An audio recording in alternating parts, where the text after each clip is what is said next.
Hi നമസ്കാരം, ഞാൻ Rakesh M G. ഇന്നിപ്പോൾ ഞാൻ കാണിക്കാൻ പോകുന്നത് നമ്മുടെ ഏറ്റവും പുതിയ മോഡൽ ഡിസയറാണ്.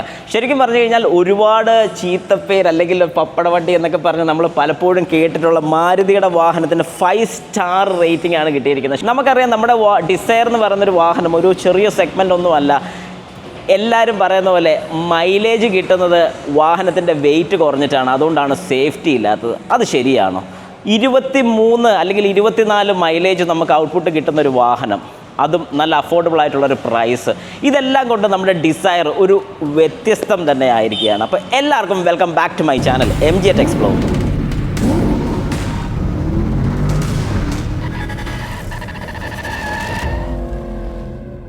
ഓക്കെ, അപ്പോൾ നമുക്ക് സ്റ്റാർട്ട് ചെയ്യാം. ഏതായാലും ഇതിൻ്റെ ഫ്രണ്ട് ലുക്ക് കാണുമ്പോഴത്തേക്കും നമുക്ക് ഒരുപാട് വ്യത്യാസം, അതായത് നല്ലൊരു രീതിക്ക് വ്യത്യാസം നമുക്ക് ഫീൽ ചെയ്യും. ഈ ഒരു ഷേപ്പ് നമുക്ക് നേരത്തെ കണ്ടു മറിഞ്ഞൊരു ഫീൽ തോന്നുമെങ്കിൽ പോലും സൈഡ് വൈസും അല്ലെങ്കിൽ ആ ഒരു ഡിസൈനും എയർ ഡാമ്പും കാര്യങ്ങളൊക്കെ നമുക്കൊരു വെറൈറ്റി ഡിസൈനിൽ തന്നെ വന്നിട്ടുണ്ട്. ഇതിൽ മെയിനായിട്ട് നമുക്ക് കാണാൻ സാധിക്കുന്നത് ഈ ഒരു ഹെഡ്ലൈറ്റ് ഇൻ്റഗ്രേറ്റ് ചെയ്ത് തന്നെയാണ് ഈ ഒരു ബമ്പർ ത്രൂ 2 സൈഡിലോട്ടൊരു കണക്ഷൻ പോകുന്നത്. അതും ഒരു 6 ചേംബർ ടൈപ്പ് ഹെഡ്ലൈറ്റ് ആണ് വരുന്നത്. 1, 2, 3, 4, 5, 6 ഒരു 6 ചേംബർ ഹെഡ്ലൈറ്റ് ആണ് വരുന്നത്. ഇതിൽ 4 വരുന്ന ഡിമ്മും 2 വരുന്നത് ബ്രൈറ്റും ആണ്. ഇവിടെ താഴെ കൂടെ ഒരു DRലും വരുന്നുണ്ട്, ഒരു indicator as usual halogen bulb തന്നെയാണ് ഇൻഡിക്കേറ്റേഴ്സ് വരുന്നത്. താഴെ ഒരു LED ഫോഗ് ലാമ്പും നമുക്ക് അവൈലബിൾ ആണ്. നമ്മുടെ സ്വിഫ്റ്റിൻ്റെ സെഗ്മെൻറ്റ് വന്ന ടൈം തൊട്ടുള്ള സെയിം മോഡൽ തന്നെയാണ് നമുക്ക് അവിടെ കിട്ടുന്നത്. ഇനി നമുക്ക് ഫ്രണ്ടിലോട്ട് നോക്കുകയാണെങ്കിൽ ഈ ഒരു ഹുഡാണെങ്കിൽ പോലും അതൊരു ഇൻ്റഗ്രേറ്റ് ചെയ്ത് വന്നിരിക്കുന്ന ഒരു ഡിസൈൻ, അതായത് ഒരു പഴയ ഡിസൈൻ വെച്ച് നോക്കുകയാണെങ്കിൽ അതിലൊരു മാറ്റം വന്ന് ഒരു ന്യൂ ഡിസൈനായിട്ട് തന്നെ നമുക്കത് കിട്ടിയിട്ടുണ്ട്. ഇനി ഒരു സൈഡ് പ്രൊഫൈൽ നോക്കുകയാണെങ്കിൽ തന്നെ വ്യത്യാസങ്ങൾ എന്തൊക്കെയാണെന്ന് നോക്കാം. ഈ ഒരു റണ്ണിങ് ലൈൻ നമുക്ക് ഫ്രണ്ടിൽ നിന്ന് സ്റ്റാർട്ട് ചെയ്ത് ഇങ്ങനെ അറ്റം വരെ പോകുന്നുണ്ട്. അത് മാത്രമല്ല ഈ ഒരു ഷേപ്പിൻ്റെ ഒരു ഡിസൈൻ, മറ്റേന്ന് പറഞ്ഞാൽ ഒരു സി പോലെയാണ് വന്നുകൊണ്ടിരുന്നത്, എന്നാൽ ഇവിടെ ഒരു ലൈനും കൂടെ വരുന്നുണ്ട്.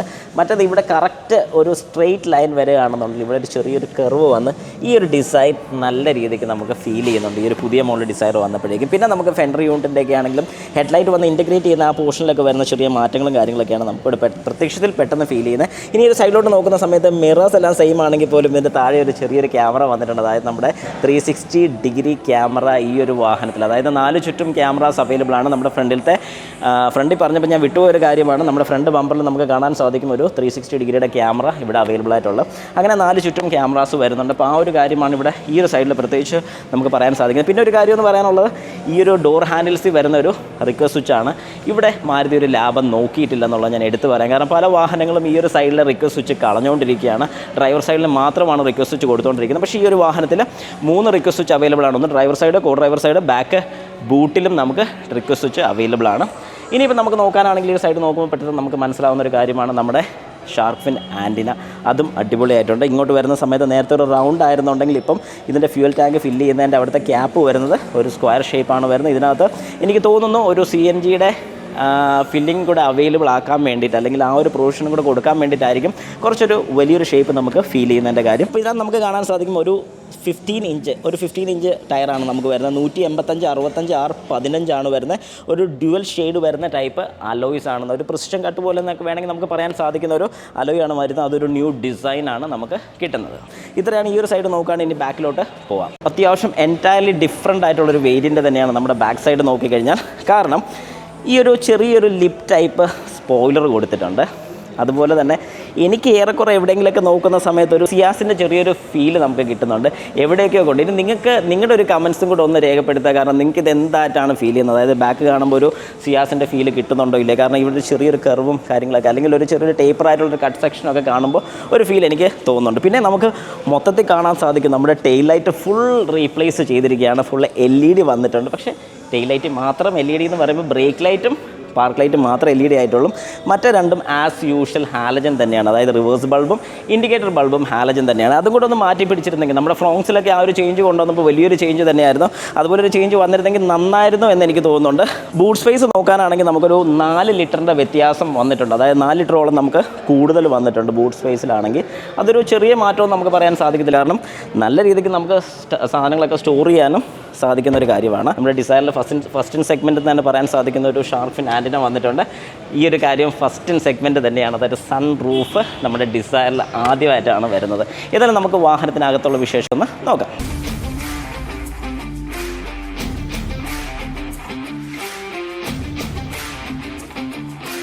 യെസ്, അപ്പം നമ്മുടെ വാഹനത്തിന് ഡിസൈറിനകത്തോട്ട് കയറി ഇരുന്ന് കഴിയുമ്പോഴത്തേക്കും ആസ് യൂഷ്വൽ നമ്മൾ പെട്ടെന്ന് നോക്കുമ്പോൾ മാറ്റം ഉണ്ടോ എന്ന് ചോദിച്ചു കഴിഞ്ഞാൽ ചെറിയ കുറച്ച് മാറ്റങ്ങളല്ലാതെ ഡിസൈറിനെ വെച്ച് നോക്കുകയാണെങ്കിൽ മാറ്റമുണ്ട്. എന്നാൽ ഈ ഒരു സ്ട്രക്ചർ നമ്മൾ നേരത്തെ കണ്ടിട്ടുണ്ടോ എന്ന് ചോദിച്ചാൽ ഉറപ്പായിട്ടും നമ്മൾ കണ്ടിട്ടുണ്ട്.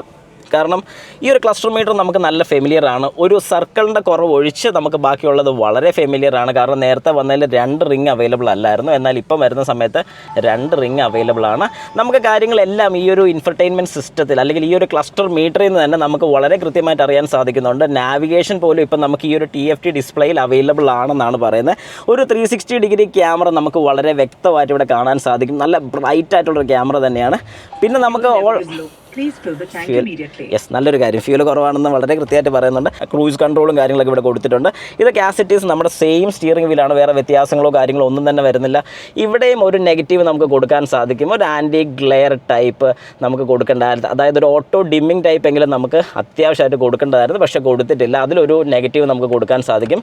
പിന്നെ റീഡിംഗ് ലാംപ്സും കാര്യങ്ങളൊക്കെ അടിപൊളിയാണ്. ഈ ഒരു കാര്യം വളരെ സെറ്റപ്പ് ആയിട്ടുള്ള ഒരു കാര്യം തന്നെയാണ്. അപ്പോൾ ഈ സൺറൂഫ് നമുക്ക് ജസ്റ്റ് ഒന്ന് ഓപ്പൺ ചെയ്യാം.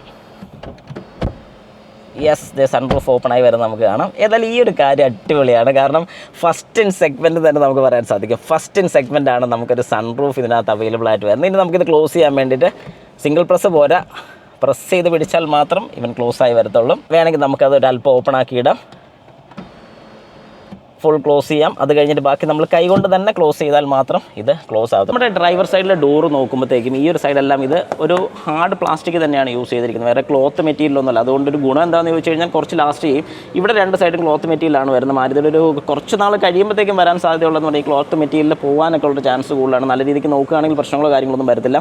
ഇത്രയും പോർഷൻസ് ആസ് യൂഷ്വൽ സെയിം തന്നെയാണ്, അതായത് കുറേ കാലങ്ങളായിട്ട് കൊണ്ടുവരുന്ന സെയിം പാറ്റേൺ തന്നെയാണ്. അതിൽ വ്യത്യാസമോ കാര്യങ്ങളൊന്നും വരുത്തിയിട്ടില്ല. ഏതായാലും ഇനി അകത്തോട്ട് നോക്കണം. ഇവിടെ ഒരു ട്യൂട്ടറും കൂടെ വരുന്നുണ്ട് കേട്ടോ, ഞാൻ പറയാൻ വിട്ടുപോയതാണ്. ഇവിടെയൊക്കെ സെയിം നമ്മുടെ AC വെൻറ്റും കാര്യങ്ങളൊക്കെ, ഒരു ട്രാക്ഷൻ കൺട്രോളിൻ്റെ സ്വിച്ച് ഇവിടെ കൊടുത്തിട്ടുണ്ട്. ഒരു 360 വ്യൂ നമ്മുടെ ക്യാമറയുടെ വ്യൂസ് ഏതൊക്കെ വേണമെന്നുള്ള സെറ്റ് ചെയ്യാനുള്ളൊരു ബട്ടൺ കൊടുത്തിട്ടുണ്ട്. ഒരു എഞ്ചിൻ സ്റ്റാർട്ട് സ്റ്റോപ്പ് സ്വിച്ച് കൊടുത്തിട്ടുണ്ട്.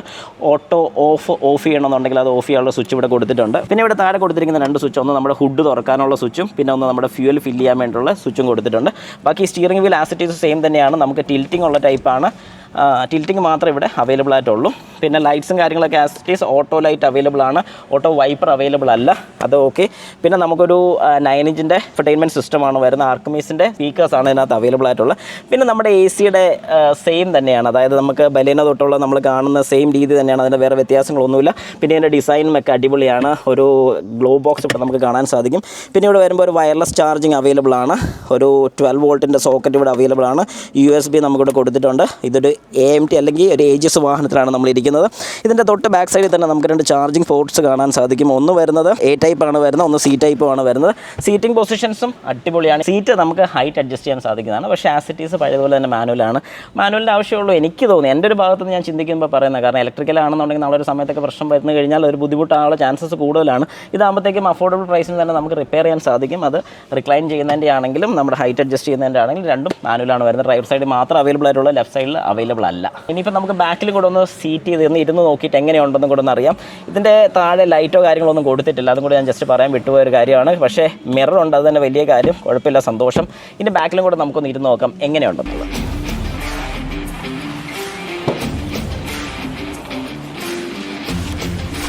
യെസ്, ബാക്കിലത്തെ സീറ്റ് ഒരു രക്ഷയില്ല, അടിപൊളി തന്നെയാണ്. കാരണം ഫ്രണ്ടിലത്തെ സീറ്റ് ഞാൻ ഒരുവിധം നല്ല രീതിക്ക് ബാക്കിലോട്ട് ഇറക്കിയിട്ട് ഓടിക്കുന്ന ഒരു വ്യക്തിയാണ്. അപ്പോൾ എന്നെ സംബന്ധിച്ചിടത്തോളം എനിക്ക് നല്ല അടിപൊളിയായിട്ട് ബാക്കിൽ ഇരിക്കാൻ സാധിക്കും. ഒരു ആംറസ്റ്റ് ഇവിടെയുണ്ട്, നല്ല സുഖമായിട്ട് കൈയൊക്കെ വെച്ചിരിക്കാൻ സാധിക്കും. 2 കപ്പ് ഹോൾഡേഴ്സ് ഇവിടെ അവൈലബിൾ ആണ്. ഏതായാലും ഓവറോൾ ബാക്കിലത്തെ സീറ്റിങ്ങും അടിപൊളിയാണ്. സൺറൂഫ് ഫ്രണ്ട് കൊണ്ട് തീർന്നു പോകുന്നുള്ളതുകൊണ്ട് ഒരു ചെറിയൊരു വിഷമം, നമുക്ക് ഫുള്ളായിട്ട് കാണാനോ അവിടെ ഒന്ന് ഇരുന്ന് മേളിലോട്ട് ഇറങ്ങിയിരിക്കാനുള്ളൊരു ഓപ്ഷൻ ഇല്ലെന്ന് മാത്രമേ ഉള്ളൂ. കുറച്ചുകൂടെ വൈഡ് ആയിരുന്നെങ്കിൽ, ബാക്കിലോട്ട് ഉണ്ടായിരുന്നെങ്കിൽ ഹെൽപ്ഫുൾ ആയിരുന്നേനെ. റീഡിംഗ് ലൈറ്റ്സും കാര്യങ്ങളൊക്കെ നമുക്കിവിടെ അവൈലബിൾ ആണ്, 2 സൈഡിലും അവൈലബിൾ ആണ്, അതും നല്ലൊരു കാര്യമാണ്. പിന്നെ ഹെഡ് റെസ്റ്റ് വരുന്നുണ്ട്, 2 പേർക്ക് മാത്രമേ ഉള്ളൂ. ബാക്കി നടുക്കിയിരിക്കുന്ന ഒരാൾക്ക് ഹെഡ് റെസ്റ്റിൻ്റെ ആവശ്യമൊന്നുമില്ല എന്നാണ് അവർ പറയുന്നത്. പിന്നെ ചൈൽഡ് സീറ്റ് അവൈലബിൾ ആണ്, ISO ഫിക്സ് നമുക്കിവിടെ അവൈലബിൾ ആണ്. ഏതായാലും ഓവറോൾ നമുക്ക് വാഹനത്തിനകത്തും പക്ക തന്നെയാണ്. പിന്നെ നമുക്കിവിടെ ഒരു AC വെൻറ്റ് നമുക്കിവിടെ അവൈലബിൾ ആണ്. അത് പക്ഷേ ബ്ലോവർ മാത്രമാണ് വരുന്നത്. നമുക്ക് ജസ്റ്റ് ക്ലോസും ഓപ്പണും ചെയ്ത് ഫ്രണ്ടിലത്തെ സ്പീഡ് കൺട്രോൾ ചെയ്യുന്നതിനനുസരിച്ച് നമുക്കിവിടെ സ്പീഡ് അവൈലബിൾ ആയിരിക്കും. ഓവറോൾ ഈ വാഹനം നല്ല അടിപൊളിയാണ്. 6 എയർ ബാഗ്സ് ആണ് വരുന്നത്. പിന്നെ ബാക്കിയുള്ള ഫീച്ചേഴ്സ് എല്ലാം, അതായത് സേഫ്റ്റി ഫീച്ചേഴ്സ് ബാക്കിയുള്ള എല്ലാം വരുന്നുണ്ട്. EBDയും കാര്യങ്ങളൊക്കെ വരുന്നുണ്ട്. അതുപോലെ തന്നെ ഏറ്റവും മെയിനായിട്ട് എടുത്ത് പറയേണ്ട ഒരു കാര്യം, ഇതൊരു 6 എയർ ബാഗ് വരുന്ന വാഹനമാണ്. 5 സ്റ്റാർ റേറ്റിംഗ് ഉള്ളൊരു വാഹനമാണ്. മാരുതിയുടെ ഫസ്റ്റ് 5 സ്റ്റാർ റേറ്റിംഗ് എന്ന് നമുക്ക് വേണമെങ്കിൽ പറയാം. അടുത്ത കാലത്ത് ഇറങ്ങിയ വാഹനങ്ങളിൽ വെച്ച്, പഴയ വാഹനങ്ങളൊക്കെ ഉണ്ടായിരുന്നു, ആരും നോക്കിയിട്ടില്ലെന്ന് മാത്രമേ ഉള്ളൂ. അതൊക്കെ പോട്ടെ, നോ ഇഷ്യൂസ്. ഏതായാലും ഇനിയിപ്പോൾ എല്ലാവരും നോക്കുന്ന സേഫ്റ്റിയാണ്, എല്ലാവർക്കും വേണ്ടത് സേഫ്റ്റിയാണ്. 5 സ്റ്റാർ റേറ്റിംഗ് എന്ന് പറയുമ്പോഴത്തേക്കും എല്ലാവരും വന്ന് വീഴുന്നൊരു ഒരു സിറ്റുവേഷനാണ്. ഇനി 5 സ്റ്റാർ ഇറക്കി തുടങ്ങിക്കഴിഞ്ഞാൽ പല വാഹനങ്ങൾക്കും ഒരു വലിയൊരു അടിയായിട്ട് ഈ ഡിസയർ വരുന്നതായിരിക്കും. നമുക്കിനി എൻജിൻ സൈഡും കൂടെ ഒന്ന് നോക്കിയേക്കാം. കാരണം ഇത്രയും പെർഫോമൻസും കാര്യങ്ങളൊക്കെ നമ്മൾ പറയുകയാണെങ്കിൽ പോലും, അല്ലെങ്കിൽ ഇത്രയും അധികം മാറ്റങ്ങൾ വന്നിട്ടുള്ള ഈ വാഹനത്തിൻ്റെ എൻജിൻ സൈഡ്, എൻജിനിൽ എന്ത് മാറ്റമാണ് വന്നിരിക്കുന്നത്? ശരിക്കും പറഞ്ഞു കഴിഞ്ഞാൽ നമ്മുടെ ഒരു സ്വിഫ്റ്റിൻ്റെ സെയിം എൻജിൻ തന്നെയാണ് വരുന്നത്. 1.2 ലിറ്റർ 3 സിലിണ്ടർ നാച്ചുറൽ ആസ്പിറേറ്റഡ് ഒരു എൻജിൻ തന്നെയാണ് ഈ ഒരു വാഹനത്തിൽ യൂസ് ചെയ്തിരിക്കുന്നത്. അപ്പം എൻജിൻ വൈസ് കാണുമ്പോഴത്തേക്ക് നമുക്ക് അതിൻ്റെ വ്യത്യാസങ്ങൾ മനസ്സിലാകും. കുറേ കൂടെ ലോഡ് കുറയ്ക്കാൻ വേണ്ടി ഒരുപാട് ഫീച്ചേഴ്സും കാര്യങ്ങളൊക്കെ ഈ ഒരു വാഹനത്തിൽ കൊണ്ടുവന്നിട്ടുണ്ട്.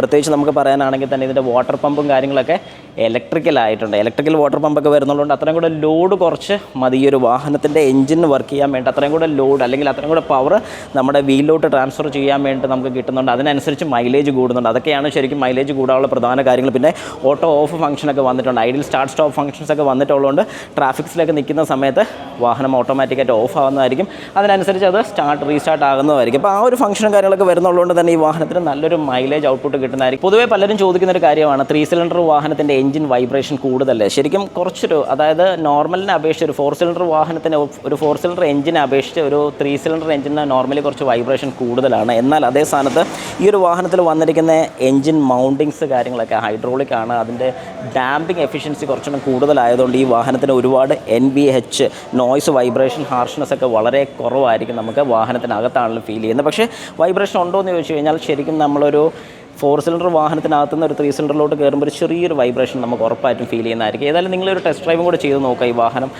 പ്രത്യേകിച്ച് മൈലേജ് പവർ കാര്യങ്ങളൊക്കെ ആഗ്രഹിക്കുന്ന ആൾക്കാർക്ക് സുഖമായിട്ട് എടുക്കാൻ സാധിക്കുന്ന ഒരു വാഹനമാണ്. പ്രത്യേകിച്ച് ആ ഒരു പ്രൈസ് റേഞ്ചിൽ ഏറ്റവും അടിപൊളിയൊരു വാഹനമാണ് വിത്ത് 5 സ്റ്റാർ സേഫ്റ്റി റേറ്റിംഗ്. ഇനി സേഫ്റ്റി റേറ്റിംഗ് എടുത്ത് പറഞ്ഞില്ലെങ്കിൽ അതും ശരിയാകത്തില്ല, സേഫ്റ്റി റേറ്റിംഗ് കാരണം. ഇപ്പോൾ ഒരു വാക്ക് റൗണ്ട് മാത്രമാണ് ഞാൻ ഉദ്ദേശിച്ചിരിക്കുന്നത്. ഇനി ഈ വാഹനം ഒന്ന് ഓടിച്ച് എങ്ങനെയുണ്ട് ഈ വാഹനം എന്നൊക്കെ ഉള്ളതിനെക്കുറിച്ചൊരു കൃത്യമായിട്ടൊരു വീഡിയോ നമ്മുടെ ചാനലിൽ ഉടനെ വരുന്നതായിരിക്കും.